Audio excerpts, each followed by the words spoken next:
नमस्कार, मैं विनय कुमार गिरी एक बार पुनः हाजिर हूं अपने YouTube चैनल निर्मल से भक्ति को लेकर। तो मित्रों, इस बार हम चर्चा करेंगे शिव जी के अवतार के विषय में, नंदीश्वर अवतार। लेकिन जो लोग मेरे चैनल पर नए हैं वो चैनल को सब्सक्राइब कर लें और बेल आइकन को प्रेस कर दें। तो आइए जानते हैं नंदीश्वर अवतार के बारे में।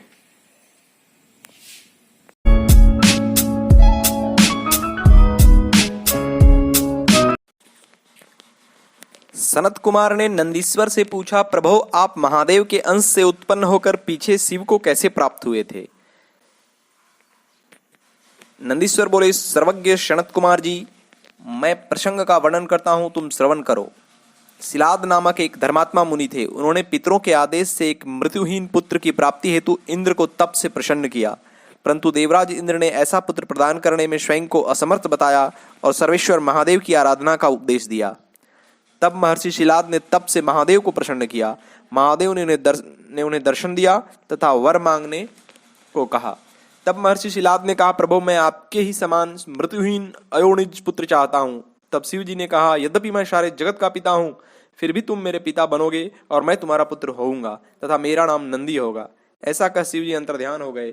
फिर महर्षि शिलाद कुछ समय पश्चात यज्ञ करने के लिए यज्ञ क्षेत्र को जोत रहे थे। उसी समय मैं शंभु की आज्ञा से यज्ञ के पूर्व ही उनके शरीर से उत्पन्न हो गया।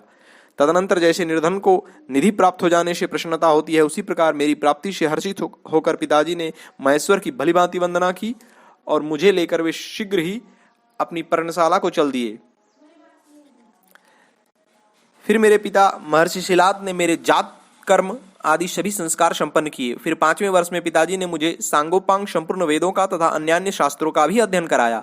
7वां वर्ष पूरा होने पर शिव जी की आज्ञा से मित्र और वरुण नाम के मुनि मुझे देखने हेतु पिताजी के आश्रम पर पधारे। पिताजी ने उनका उचित आदर सत्कार किया। फिर मित्र तथा वरुण ने कहा, शिलाद, यद्यपि तुम्हारा पुत्र नंदी संपूर्ण शास्त्रों का ज्ञाता तथा परम विद्वान है, तथापि इसकी आयु बहुत थोड़ी है। यह सुनकर मेरे पिता ने मुझे छाती से लगा लिया और विलाप करने लगे। तब नंदीश्वर ने कहा, आप चिंता न करें, मैं महादेव की कृपा से मृत्यु को जीत लूंगा। फिर वे एकांत स्थान में नदी किनारे देवाधिदेव सदाशिव का ध्यान करके रुद्र मंत्र का जप करने लगे। तब परमेश्वर महादेव प्रसन्न हो उमा सहित वहां पधारे और कहा, शिलाद नंदन, मैं तुमसे प्रसन्न हूं, वर मांगो। तब मैंने साष्टांग प्रणाम कर उनसे कहा, मेरे पिता मेरी अल्पायु से परेशान है। तब महादेव ने कहा, वत्स नंदी, उन दोनों विप्रों को मैंने ही भेजा था। तुम्हें मृत्यु का भय कहाँ? तुम तो मेरे ही समान हो, इसमें तनिक भी संशय नहीं है। तुम नित्य मेरे पार्श्व भाग में स्थित रहोगे और तुम पर निरंतर मेरा प्रेम बना रहेगा। मेरी कृपा से जन्म, जरा और मृत्यु तुम पर अपना प्रभाव नहीं डाल सकेंगे। यूं कहकर प्रभु ने कमलों की बनी अपनी शिरोमाला को उतारकर तुरंत ही मेरे गले में डाल दिया।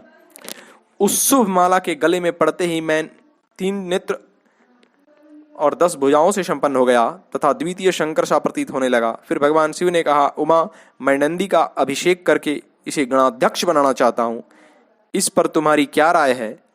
तब उमा बोली, देवेश, यह शिलाद नंदन मेरे पुत्र जैसा है तथा मुझे बहुत प्यारा है, अतः आप इसे गणाध्यक्ष पद प्रदान कर सकते हैं। तब सभी गणों ने उसे स्वीकार किया और वे सामग्री जुटाने में लग गए।